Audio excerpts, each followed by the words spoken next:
My son-in-law slept with my wife a week before we signed the divorce papers. I pretended to know nothing. At the meeting, the lawyer handed me a document denying my rights. I smiled and slid a recording on the table. Minutes later, they both fainted. I'm glad to have you here. Follow my story until the end and comment the city you're watching from so I can see how far my story has reached. I never thought that at 63 years old, I would discover that the two people I trusted most in this world were plotting my destruction. But life has a cruel way of teaching us lessons when we least expect them. It was a Tuesday morning in early November, and I was supposed to be at my monthly checkup with Dr. Morrison. 29 years of marriage to Christina had taught me to follow routines, to be predictable. She liked knowing where I was at all times. I thought it was because she cared. I was wrong about many things. The appointment was canceled at the last minute. Something about a family emergency with the doctor's mother. I decided not to call Christina to let her know I was coming home early. Why would I? It was my house too, wasn't it? I pulled into our driveway on Maple Street at exactly 10:45 in the morning. The house looked the same as always. White shutters, red brick, the oak tree that Stephanie and I planted when she was 8 years old.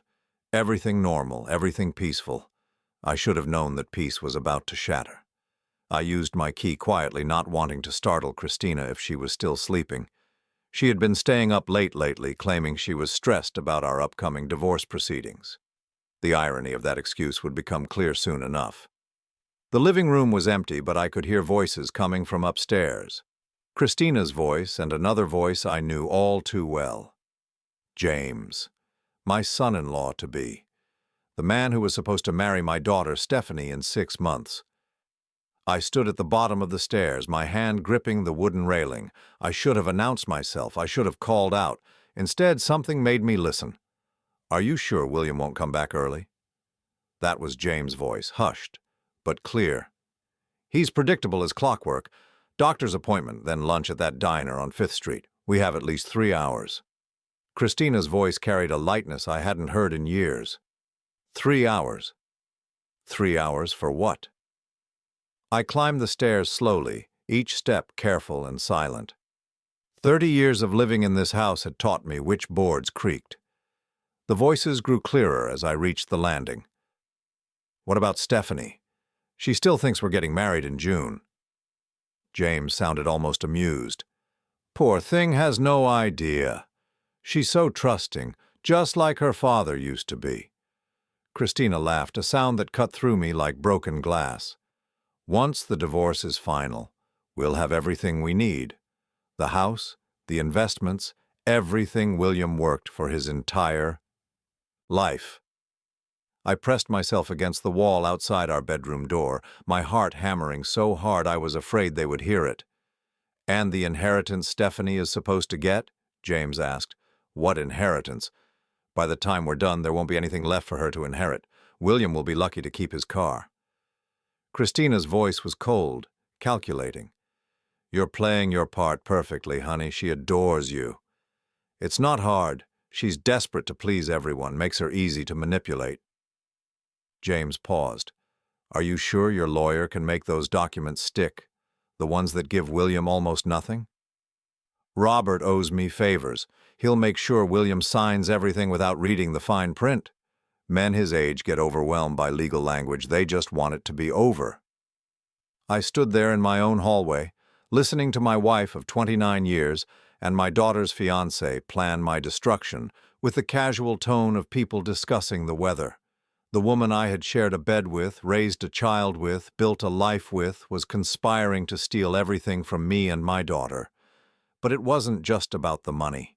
It was about Stephanie, my beautiful, trusting daughter who believed she had found love with a man who was using her as a pawn in his game with my wife. "When should we tell her about us?" James asked. "After the wedding. We'll wait a few months, then I'll file for divorce from William. You'll find some excuse to leave Stephanie, and then we can be together openly. By then we'll have control of everything." I heard movement from inside the room, the sound of footsteps on carpet. I moved quickly but silently down the hallway, slipping into the guest bathroom and closing the door just as our bedroom door opened. I sat on the edge of the bathtub, my hands shaking, not from fear but from rage. And something else. something colder. Determination. I heard James leave 20 minutes later, his car engine starting and fading down the street. I waited another 10 minutes before flushing the toilet and running the water, creating the sounds of normal bathroom use. When I came downstairs, Christina was in the kitchen, humming while she loaded the dishwasher. She looked up when she saw me, her face immediately shifting into the mask of the suffering wife she had been wearing for months. "You're back early," she said, but there was a slight edge to her voice. "Doctor had to cancel. Family emergency." I kept my voice level, normal. "What have you been up to?" "Just cleaning, organizing. You know how I get when I'm stressed." She closed the dishwasher and turned to face me. "Have you thought any more about the settlement papers? Robert really thinks we should sign them next Friday." I looked at her face, this woman I had loved for nearly 3 decades, and saw a stranger. How long had she been wearing this mask? How long had I been blind to who she really was? "I've been thinking about a lot of things," I said. She studied my expression for a moment, and I saw a flicker of something in her eyes. Suspicion? Worry? But then she smiled, the same smile that had once made me feel like the luckiest man alive. "Well, don't think too hard. You know stress isn't good for your blood pressure." I nodded and walked past her to my study. I closed the door and sat down at my desk, staring at the wall where pictures of our family hung. Christina and me on our wedding day. Stephanie's graduation from college, holidays, anniversaries, all the moments that had seemed to matter. I opened my desk drawer and pulled out a small digital recorder I had bought months ago for work meetings. I had never used it. I turned it over in my hands, thinking about the conversation I had just overheard. They wanted to play games. They wanted to destroy me and my daughter while pretending to love us. Fine. I could play games too. I had 1 week before we were scheduled to sign the divorce papers, 1 week to gather evidence, 1 week to protect my daughter from a man who saw her as nothing more than a stepping stone to her inheritance. I slipped the recorder into my pocket and made my first decision. I would not confront them. I would not give them the chance to change their strategy or cover their tracks. I would let them think they were winning. And when the time was right, when they felt most confident in their victory, I would show them exactly what happened to people who tried to destroy my family. I had been a fool for months, maybe years. But I wasn't a fool anymore. The game had begun, and they had no idea I was playing. The next 7 days became the longest week of my life. Not because time moved slowly, but because every moment required me to perform the role of a defeated husband while my mind burned with the knowledge of what was really happening in my own home. I became a ghost in my own life, invisible and watching. Wednesday morning, I watched Christina put on her makeup in our bathroom mirror. She hummed while she applied her lipstick, the same coral shade she had worn for years. I wondered how many times she had put on this same lipstick before meeting James. How many lies had those coral lips told me? "I'm having lunch with Margaret today," she said, not looking at me. "Wedding planning stuff for Stephanie." Margaret. Christina's sister, who lived 3 states away and rarely visited. I nodded and made the appropriate sound of acknowledgement, but I was already reaching for my phone to text Stephanie. The text I sent was simple. "How's the wedding planning going with Aunt Margaret?" Her response came back within minutes. "What lunch with Aunt Margaret? I thought she was traveling in Europe this month." I deleted both messages and went to brush my teeth. Another lie confirmed, another piece of evidence collected. That afternoon, while Christina was out at her imaginary lunch, I went through her things. I felt dirty doing it, like I was violating something sacred. But I reminded myself that she had been violating our marriage for months. I found the receipts first, hidden in a jewelry box I had given her for our 10th anniversary. Hotel receipts dating back 8 months. Always the same hotel, the Riverside Inn on the other side of town. Always mid-afternoon check-in times, always paid in cash, always on days when Christina claimed to be running errands or visiting friends. I photographed each receipt with my phone, my hands steady, despite the rage building in my chest. In her dresser drawer, underneath a stack of scarves, I found printed emails. She had been careless, printing out messages from an account I didn't know existed. The email address was cmj2004@gmail.com. Christina, Margaret, James. Even their secret email address mocked me. I read through the messages, each one a dagger to whatever was left of my heart. Can't wait to see you tomorrow. W is at his book club until 9. We'll have plenty of time. From James. The lawyer says the papers are almost ready. W won't know what hit him. We'll have everything we ever wanted. From Christina. What about S? She's been asking about setting a wedding date. From James. Let her plan. The bigger the wedding, the more it will hurt when you leave her, but think of it as an investment in our future.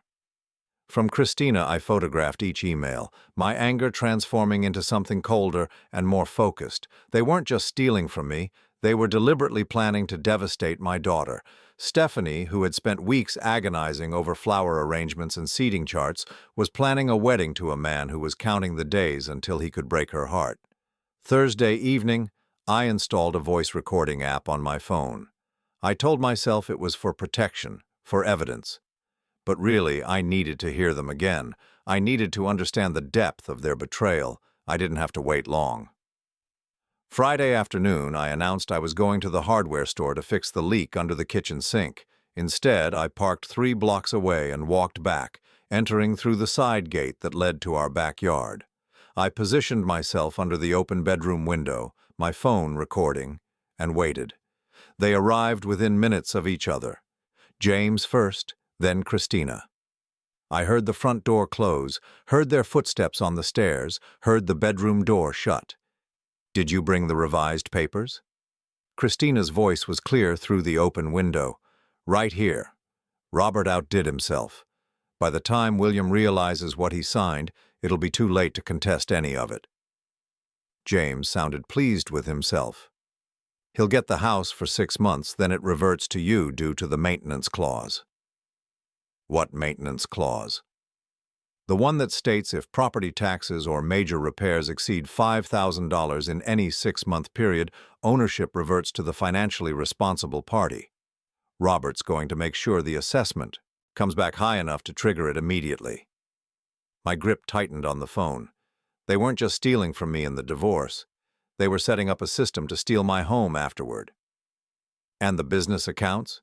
Christina asked. All joint accounts will be frozen pending litigation that Robert will drag out for months. By then, we'll have moved everything offshore. What about his retirement?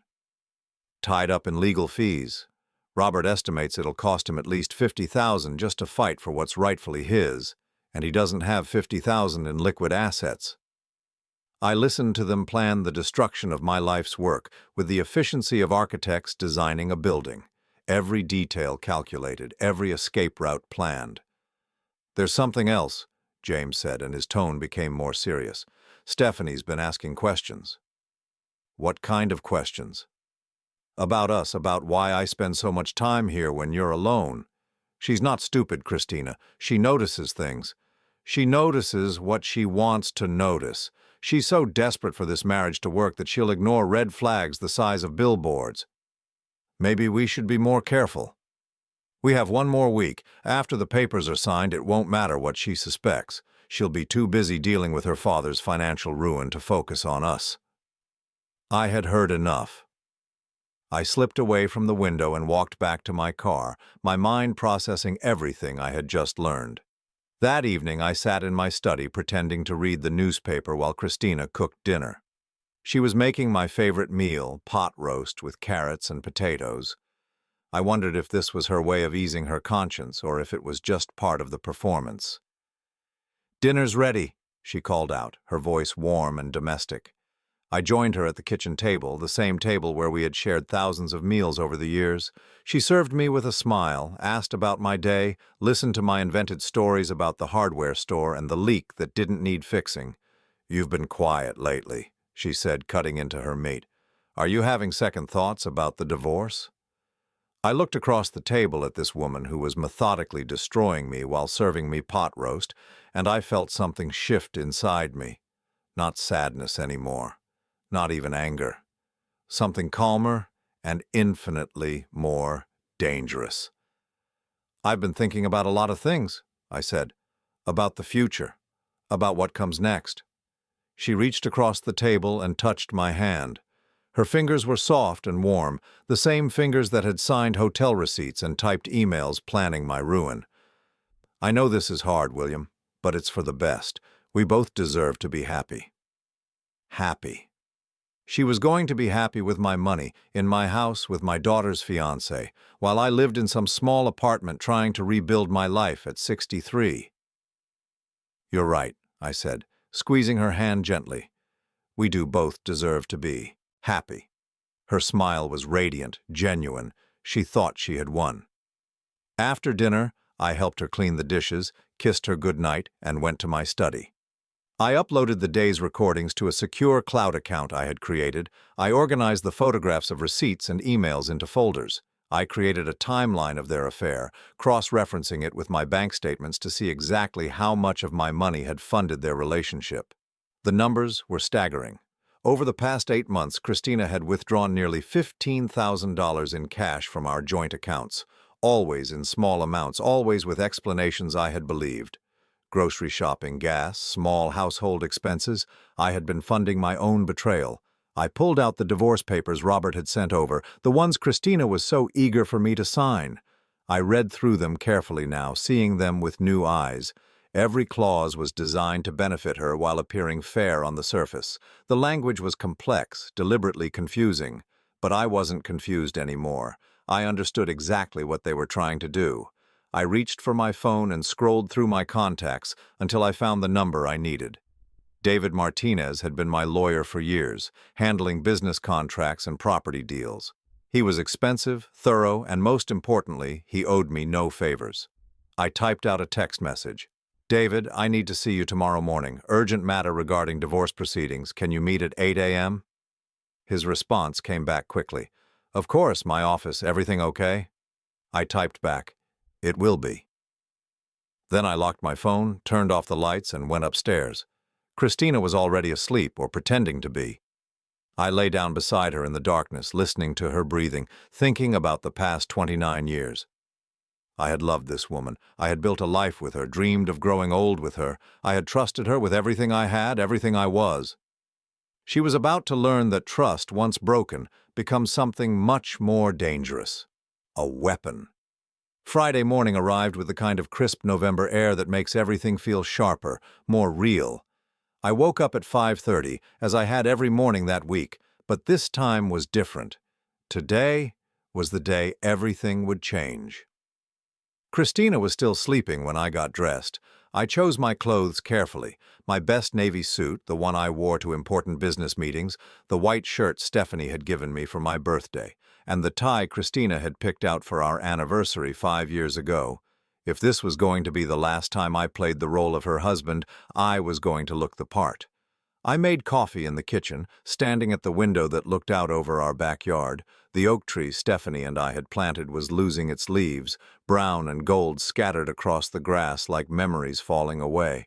In 6 hours I would be sitting across from Christina and James in Robert's office, listening to them execute their plan. They had no idea I would be executing mine. At 7:45, Christina came downstairs wearing the black dress she saved for important occasions. She had put on makeup and styled her hair, as if this were a celebration instead of what she thought would be my destruction. "Ready for today?" she asked, pouring herself coffee. "As ready as I'll ever be," I replied, and it was the first completely honest thing I had said to her in a week. She squeezed my shoulder, a gesture that might have been comforting if I didn't know she had practiced it.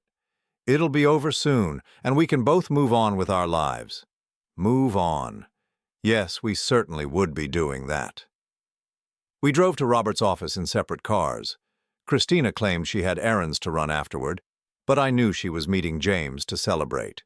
I had heard them planning it during one of my recorded conversations, lunch at the Riverside Inn, the same hotel where they had been meeting for months. How fitting. Robert Hendricks had been our family lawyer for 15 years. I had trusted him to handle property purchases, business contracts, even Stephanie's college fund setup. The fact that he had been bought by my wife was perhaps the most personally painful betrayal of all. Professional ethics meant nothing when Christina was involved, apparently. His office was on the 3rd floor of a downtown building that tried too hard to look impressive. Marble lobby, brass elevators, oil paintings of people who probably never existed.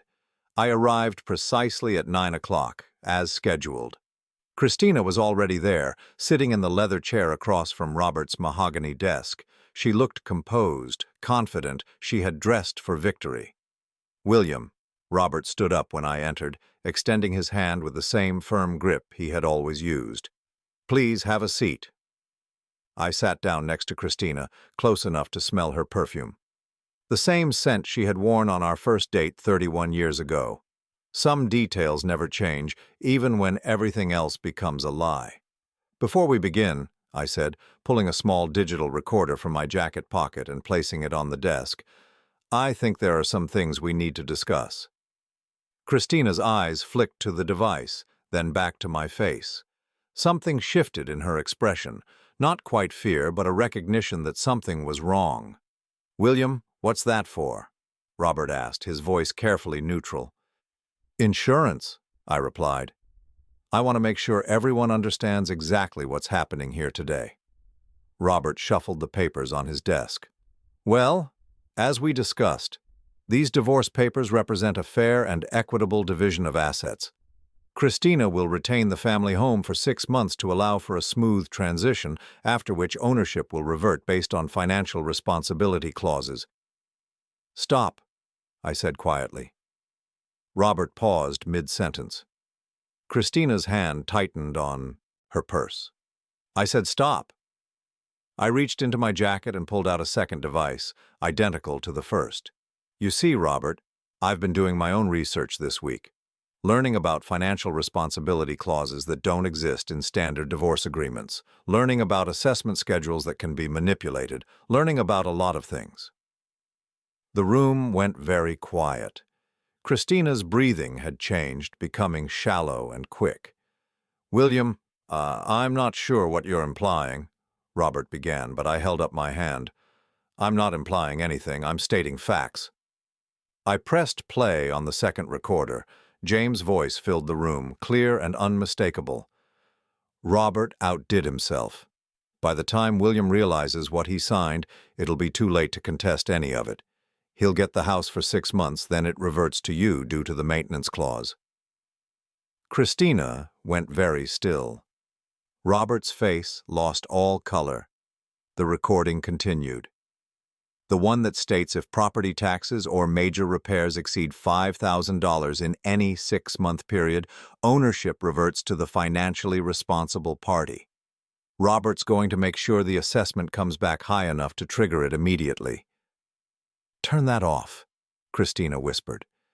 But I didn't turn it off. I let it play. I let them hear Christina's voice discussing how they would move money offshore, how they would tie up my retirement in legal fees, how they planned to destroy Stephanie's trust in love itself. When the recording ended, the silence in the room was deafening. Robert cleared his throat, his voice unsteady. "William, I can explain." "Can you?" I looked at him calmly. "Can you explain how a lawyer I've trusted for 15 years conspired to defraud me? Can you explain how you violated every ethical standard of your profession for a woman who's been stealing from me for months?" Christina finally spoke, her voice thin and sharp. "You've been spying on me." "I've been protecting myself." I pulled out my phone and scrolled to the photographs of hotel receipts. 8 months of affair documentation, $15,000 of my money spent on hotel rooms, email accounts I never knew existed, plans to steal not just from me, but from my daughter. Christina's composure was cracking. "You don't understand." "I understand perfectly." I stood up, looking down at both of them. "I understand that my wife of 29 years has been planning my destruction with my future son-in-law. I understand that they've been using my daughter as a pawn in their game. I understand that you, Robert, have been helping them commit fraud." Robert was frantically shuffling papers. "The divorce papers are legitimate." "The divorce papers are an elaborate theft scheme," I corrected, "designed to steal my house, my money, and my daughter's inheritance. But here's what you don't understand." I reached into my briefcase and pulled out a thick folder.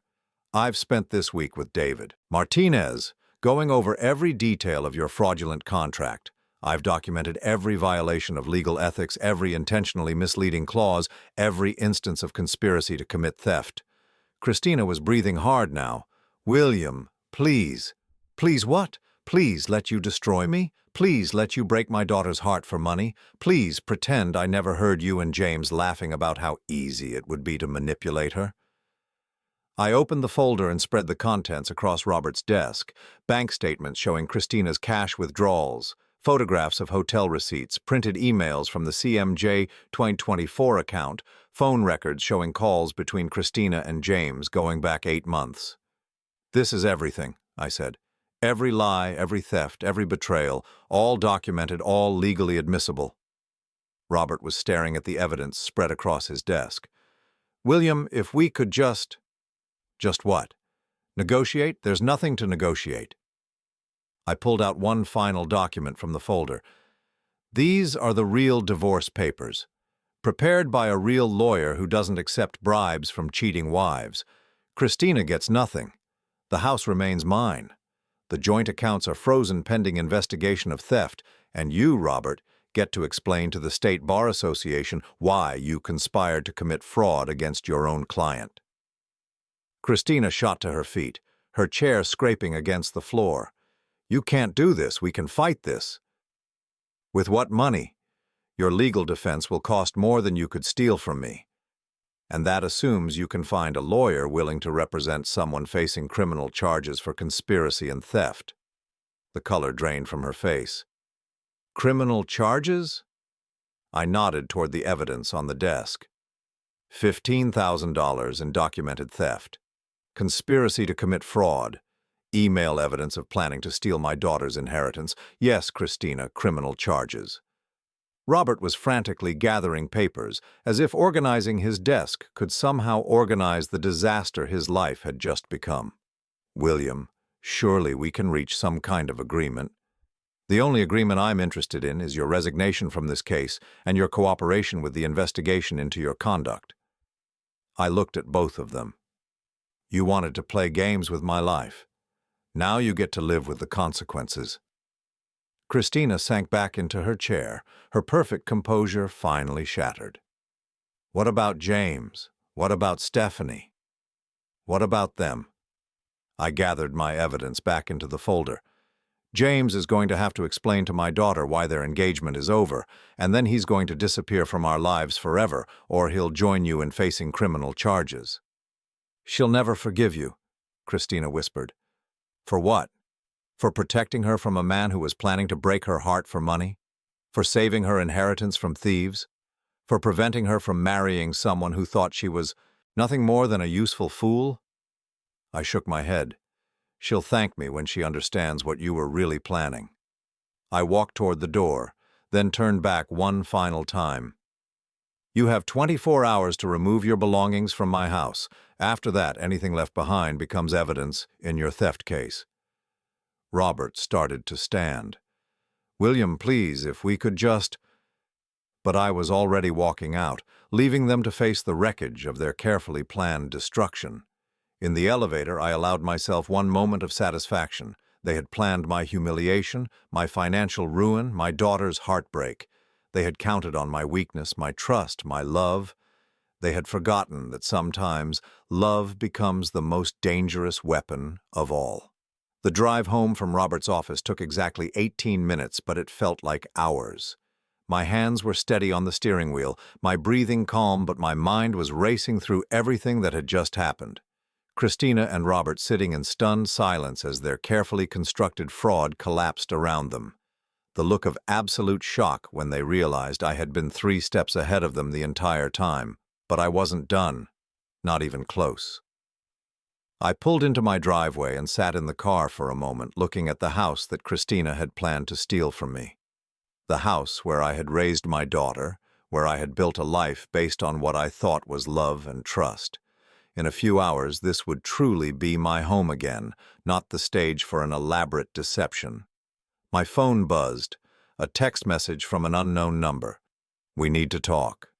Meet me at Corner Beans in 1 hour. Come alone. James." Of course he wanted to talk. Christina had probably called him the moment I left Robert's office, probably hysterical, probably hoping he could somehow fix what couldn't be fixed. I typed back, "Corner beans, 1 hour." I had 47 minutes to prepare for what I suspected would be the most important conversation of this entire nightmare. James didn't know how much I actually knew about his role in this conspiracy. He was probably hoping to negotiate, to find some way out of the mess he had created. He was going to be disappointed.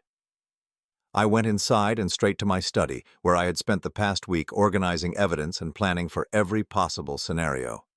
I pulled out a file I had labeled James Documentation and reviewed its contents one more time. The photographs of him entering my house on days when Christina claimed to be alone. The bank records showing that Christina's cash withdrawals always coincided with his visits. The printed emails where they discussed not just their affair, but their detailed plans for after the divorce. But the most damaging evidence was in the recordings from Wednesday evening, when I had hidden in the garden shed and listened to them through the open kitchen window.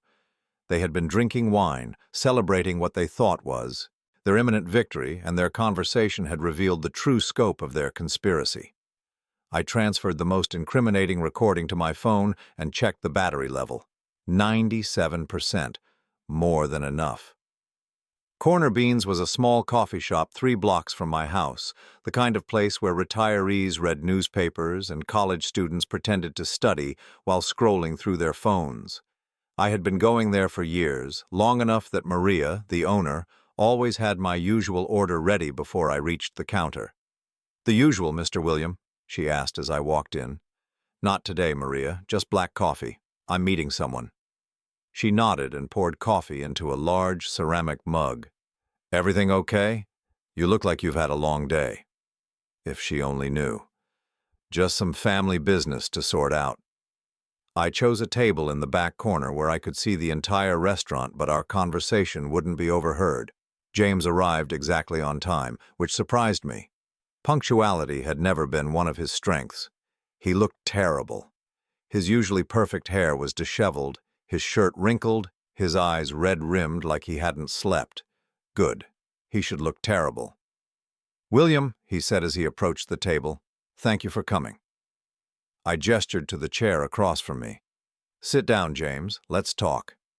He ordered coffee from Maria, his hands shaking slightly as he counted out exact change. When she was out of earshot, he leaned across the table. "Christina told me what happened at Robert's office," he began. "Look, I know how this looks." "Do you?" I interrupted. "Because I'm curious how you think this looks from my perspective." He swallowed hard. "I know you're angry. You have every right to be. But things aren't exactly what they seem." I pulled out my phone and set it on the table between us, the screen facing up. "Really? Things aren't what they seem? Tell me, James, what exactly do you think I know?" "You know about Christina and me, about our relationship." He was choosing his words carefully, like he was walking through a minefield. "But there are things you don't understand about how it started, about why." I pressed play on my phone. James's own voice filled the space between us. "What about the inheritance Stephanie is supposed to get when William dies?" Then Christina's voice, "What inheritance? The life insurance alone is worth $250,000, plus his retirement accounts, plus the house equity. But here's the beautiful part. If he dies within 2 years of the divorce, I still get everything as his emergency beneficiary. He never updated those forms after we separated." James went completely white. The recording continued.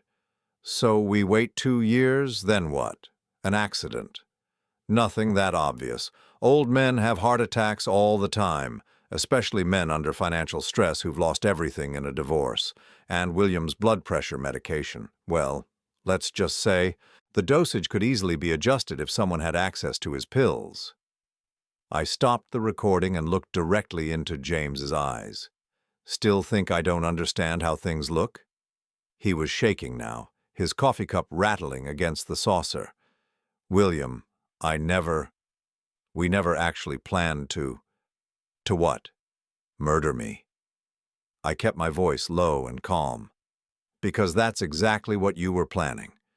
Christina was going to increase my blood pressure medication until my heart gave out, and you were both going to inherit everything, including the life insurance money. No, you don't understand. Christina was just fantasizing. She gets carried away sometimes. We would never actually. I played another section of the recording. The pharmacy where William gets his prescriptions doesn't require ID for pickups if you know his information. I've been getting his refills for years. It would be simple to switch out some of the pills for higher dosages. That's Christina talking, James said desperately. I never agreed to any of that. I played his response from the recording. How long would it take? For the medication to work, I mean. His face crumpled. There was no denying his own voice asking for details about how to kill me. You weren't just planning to steal my money and break my daughter's heart, I said. You were planning to murder me. And then what? Console poor Stephanie through her grief while you inherited her father's money? It wasn't supposed to happen like this, he whispered. Christina said you would never find out. She said we could have everything without anyone getting hurt. Without anyone getting hurt? I leaned forward. You were going to kill me, James. You were going to drug me to death and make it look like a heart attack. How exactly does that qualify as not hurting anyone? He buried his face in his hands. She convinced me that you were already old, that you didn't have much time anyway. She said it would be merciful, that you wouldn't suffer. The casual cruelty of it hit me like a physical blow. They had discussed my murder with the same tone they might use to discuss putting down a sick pet. Merciful, quick, convenient for everyone. And Stephanie? I asked. What was the plan for her after you killed her father? We were going to wait a year, then I was going to leave her. Christina said she would be so devastated by losing you that she wouldn't fight me for anything. She'd just want the pain to stop. I stared at him across the table. This man my daughter loved. This man who had sat at my dinner table, who had called me Dad in moments when he thought no one else was listening. He had been planning to murder me and destroy my daughter simultaneously. How long? I asked. How long have you been planning this? Since last Christmas, he admitted. Christina approached me first. She said Stephanie had talked about how much money you had saved, about the life insurance, about the house value. She said it was a shame that money would be wasted on an old man who didn't even appreciate what he had. And you agreed to seduce my daughter for money? It started as just information gathering. Christina wanted to know about your finances, your habits, your health. But then we started spending time together, and one thing led to another. You fell in love with my wife while lying to my daughter. I know how it sounds, he said miserably. But Christina made it seem so logical. She said you were already planning to divorce her anyway, that this would just speed up the inevitable. I pulled out the folder of evidence I had brought and spread some of the photographs across the table. Pictures of him entering my house, receipts from their hotel meetings, printed emails discussing their plans. The inevitable, I repeated. Is that what you call conspiracy to commit murder? He stared at the evidence, his shoulders sagging with defeat. What do you want, William? Money? I'll disappear from Stephanie's life. I'll never contact any of you again. Just please don't go to the police. What I want, I said, standing up from the table, is for you to understand something very important. You tried to destroy my family. You tried to murder me. You tried to steal my daughter's inheritance and break her heart, and you thought you could get away with it because you believed I was weak. I gathered the photographs and put them back in the folder, but here's what you didn't count on. I'm not just Stephanie's father. I'm a man who has spent his entire life working, saving, planning for his daughter's future. And when someone threatens my daughter's future, I become very dangerous. I pulled out a business card and placed it on the table in front of him. That's Detective Maria Santos with the Fraud Division. She's expecting your call within 24 hours. You're going to tell her everything, every detail of your conspiracy with Christina, every conversation about murdering me, every plan to steal from my daughter. And if I don't, then she'll arrest you anyway, but the charges will be much more severe. Right now, you're looking at conspiracy to commit fraud and conspiracy to commit murder. If you cooperate, you might avoid the death penalty. James picked up the business card with trembling fingers. What about Christina? Christina made her choice when she decided to turn my marriage into a murder plot. She'll face the same charges you do. I walked toward the door, then turned back one final time. Oh, and James, when you call my daughter to end your engagement, you will not tell her the real reason. You will simply say that you've realized you're not ready for marriage. You will not blame her. You will not make her feel guilty, and you will disappear from her life completely. Because if you hurt her any more than you already have, I will make sure the rest of your life is very, very unpleasant. I left him sitting at that table, staring at Detective Santos's business card and contemplating the wreckage of the life he thought he was going to steal. Outside, I called Stephanie. "Hi, Dad," she answered on the second ring, her voice bright and happy. "How did the meeting go today?" "It went exactly as planned," I said. "Honey, I need you to come over to the house tonight. There are some things we need to discuss." "Is everything okay?"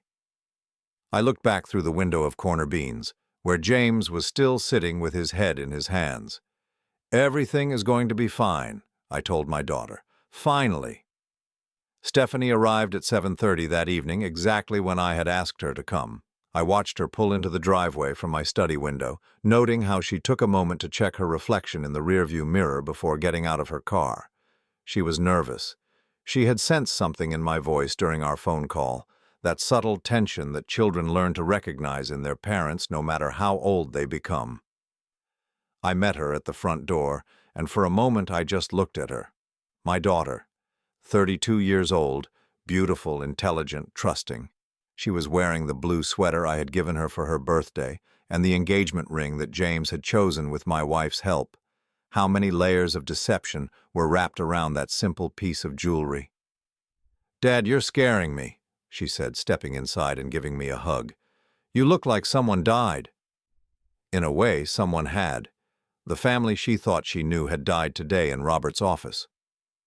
"Come sit down, sweetheart," I said, leading her to the living room. "We need to talk." She settled onto the couch, the same couch where she had told me about James 2 years ago, where she had excitedly shown me her engagement ring 6 months ago, where she had spent countless hours as a child watching cartoons and doing homework. So many memories in this room.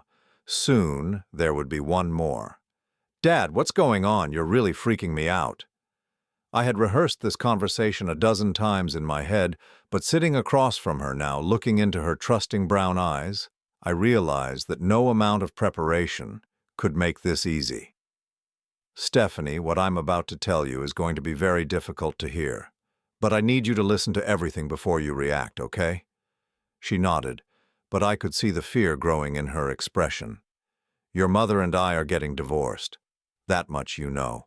What you don't know is why. Dad, you don't have to explain your marriage to me. I understand that sometimes people just grow apart. Stephanie," my voice was gentle but firm, "your mother has been having an affair." She blinked, processing this information. "An affair? With who?" The question I had been dreading, the answer that would shatter her world. "With James." For a moment she didn't react at all. She just stared at me as if the words hadn't quite reached her brain yet. Then she laughed, a short, disbelieving sound. "That's not funny, Dad. Why would you say something like that?" "Because it's true." "No." She shook her head vigorously. "No, that's impossible. James loves me. We're getting married in June. He wouldn't, and Mom would never." Her voice trailed off as she saw the expression on my face. I pulled out my phone and opened the first recording. "I'm going to play something for you, and I need you to listen carefully." Christina's voice filled the room. "Poor thing has no idea. She's so trusting, just like her father used to be. Once the divorce is final, we'll have everything we need." Then James. "And the inheritance Stephanie is supposed to get?" "What inheritance? By the time we're done, there won't be anything left for her to inherit." Stephanie's face went completely white. She pressed her hands against her ears. "Stop. Stop it. That's not real. That's not them." But I didn't stop. I played the conversation about using her for financial information. I played their discussion of waiting until after the wedding to reveal their relationship. I played James, calling her desperate to please everyone and easy to manipulate. When the recording ended, Stephanie was crying silently, tears streaming down her face without sound. "There's more," I said quietly. "Much more." I played the recording from Wednesday night, the one where they discussed my murder. I watched my daughter's face change from heartbreak to horror as she listened to the man she loved discussing the best way to kill her father. When that recording ended, she bolted from the couch and ran to the bathroom. I could hear her being sick, retching violently. I waited, giving her time to process what she had just learned. She came back 15 minutes later, her face blotchy and red, her hands shaking. "How long have you known?" she whispered. 1 week. "I discovered their affair last Tuesday." 1 week. She wiped her nose with a tissue. "You've known for 1 week that my fiancé was cheating on me with my mother, and you didn't tell me?" "I needed evidence. I needed to protect you from what they were really planning." "Protect me?" Her voice was rising now, anger mixing with the grief. "Protect me from what? From knowing the truth, from making my own decisions?" I understood her anger. She felt betrayed by everyone, including me.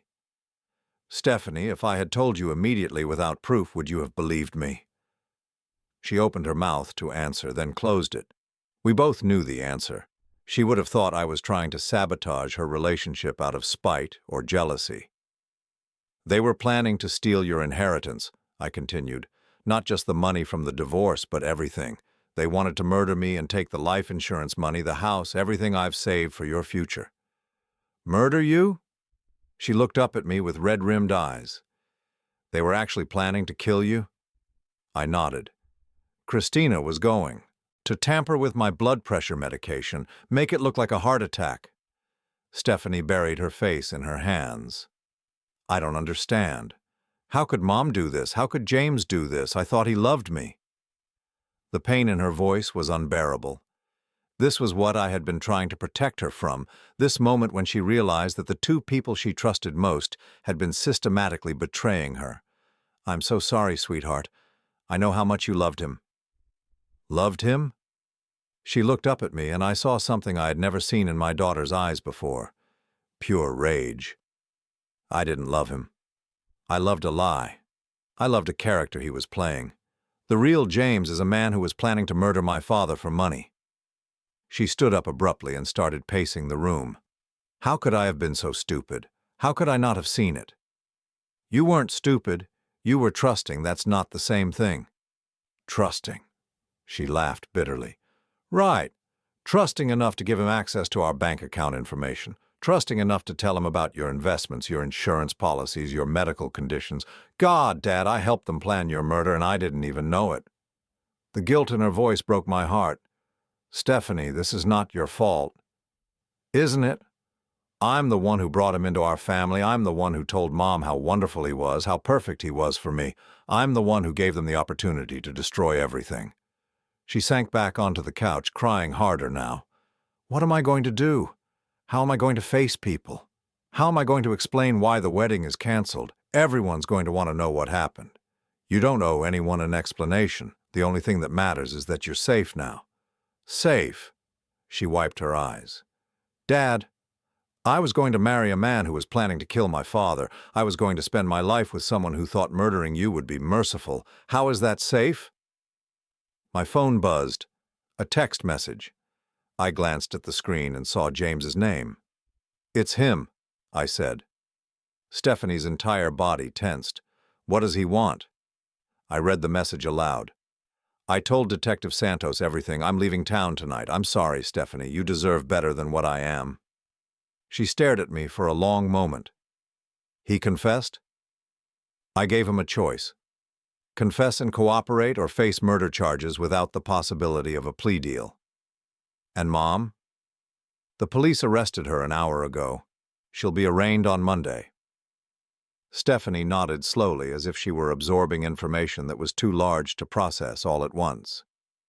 "So it's over." "The legal part is just beginning. But yes, the immediate threat is over." She was quiet for a long time, staring out the window at the darkening sky. When she finally spoke, her voice was different, harder.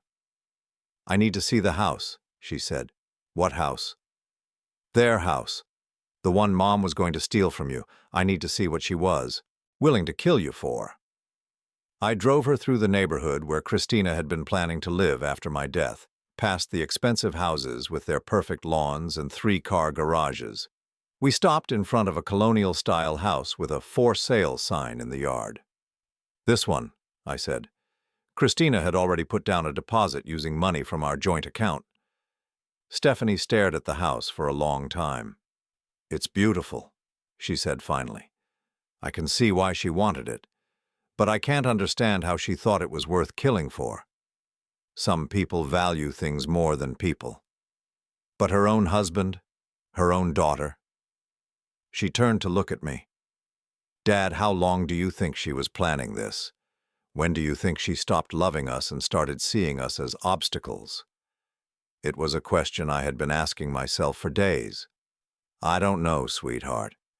Maybe she never really loved us at all. Maybe we were always just useful to her." 32 years of my life," Stephanie whispered. 32 years thinking I had a mother who loved me." "You did have a mother who loved you, just not the one you thought you had." She nodded, understanding what I meant. The mother she remembered from childhood, the one who had packed her lunches and helped with homework and kissed her scraped knees, that woman had been real once.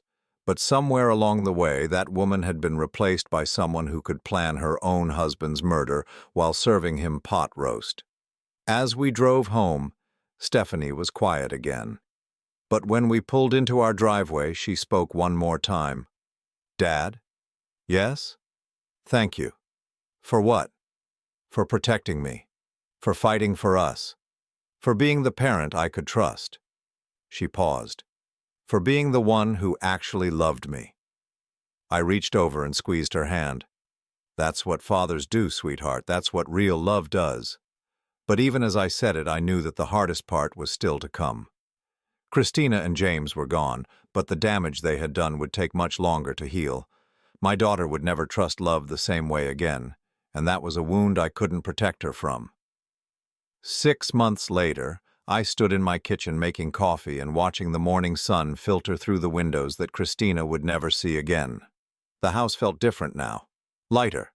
The weight of deception and lies had been lifted from every room, replaced by something I hadn't felt in years: genuine peace. The legal proceedings had concluded 3 weeks ago.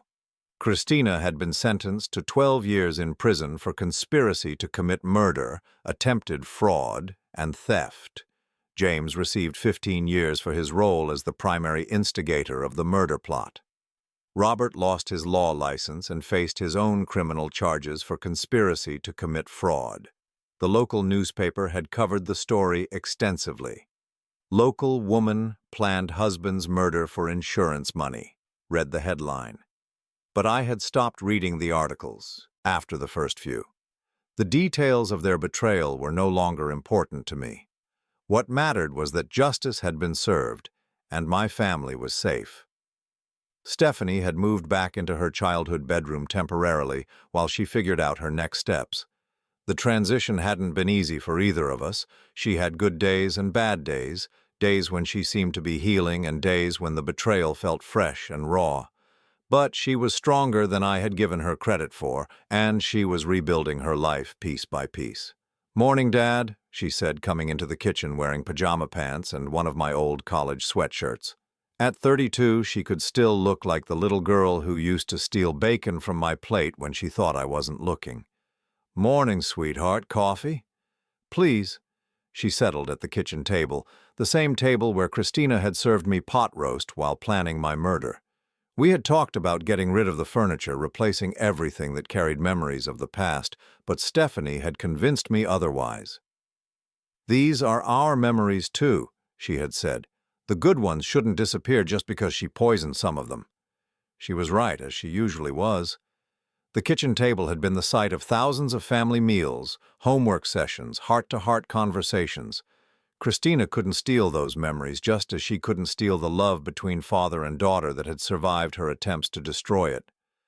I poured coffee into 2 mugs and sat down across from Stephanie. She was scrolling through something on her phone, and I could see from her expression that it was good news. "The job came through," she announced, looking up with the first genuine smile I had seen in months. "Marketing director at Henderson Creative. I start Monday." "That's wonderful, honey. I'm proud of you." It had taken her 4 months to find the courage to start job hunting again. The scandal had made some employers hesitant to hire her, worried about the negative publicity. But Henderson Creative was a small, progressive firm that valued talent over gossip, and they had offered her exactly the kind of creative challenge she needed to rebuild her confidence. "It means I'll need to find my own place again," she said, studying my reaction. "I know you've enjoyed having me around." "I've loved having you around," I corrected, "but I also want you to have your own life, your own space to heal and grow." She nodded, but I could see the uncertainty in her eyes. The betrayal had shaken her confidence in ways that went far beyond romantic relationships. She questioned her judgment about everything now, second-guessing decisions that would have been automatic before.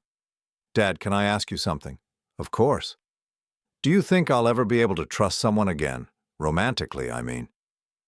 It was a question she had asked in various forms over the past 6 months, and I never had an easy answer. James had damaged something fundamental in her ability to believe in love, and that wound would take time to heal. "I think," I said carefully, "that you'll learn to trust differently. You'll be more careful, more observant.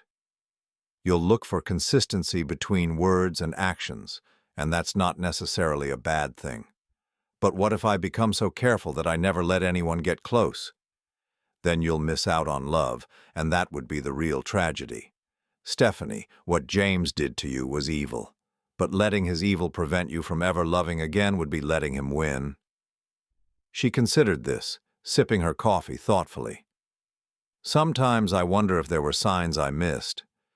Red flags I ignored because I wanted the relationship to work so badly. Probably.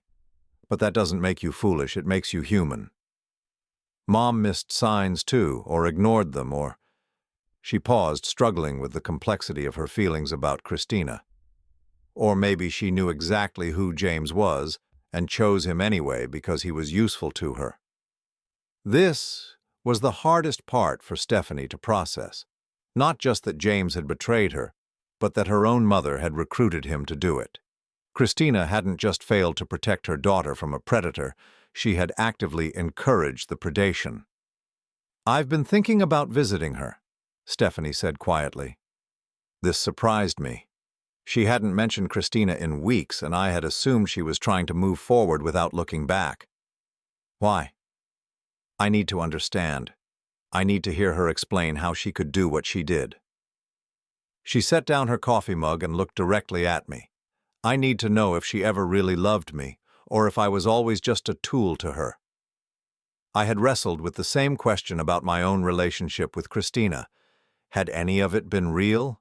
The early years of our marriage, the joy when Stephanie was born, the quiet moments of companionship that had made me believe we had built something meaningful together?